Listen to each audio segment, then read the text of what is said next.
బిడ్డ పతివర్తనే అందుకోసమే అందచందాలతో తిరుగుతున్నావా? బిడ్డ పతివర్త అయితే పతి లేకుండా సుతులని ఎట్లా కన్నాది? భర్త లేకుండా సుతులను కంటే నీ బిడ్డ పతివర్త ఎట్లయితే ముసలిదానా పతివర్తనే నీ బిడ్డ పతివర్తనే అందుకోసమే తిరుగుతున్నావు కదా.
అంటారు కానీ నీవు మాత్రం అలా తల్లిని విధించకూడదు కదరా.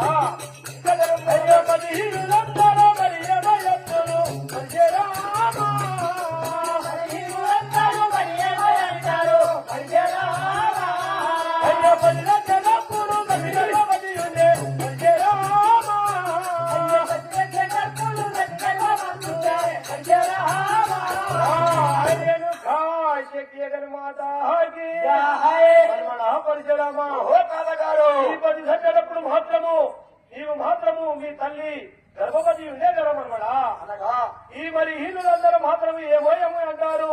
వాళ్ళ వీళ్ళ మాటలు మాత్రము పట్టించుకొని తల్లిని మాత్రము ఎప్పుడు గాని ఇంటించకూడదు కదరా. అంటే నా జనకుడు మరణించే సమయం లోపల నేను నా తల్లి గర్భం లోపల ఉన్నాను చూసే వారి మాటలు పట్టుకోకున్నాయనా నాకు పలుకుతున్నావా తాతగారు?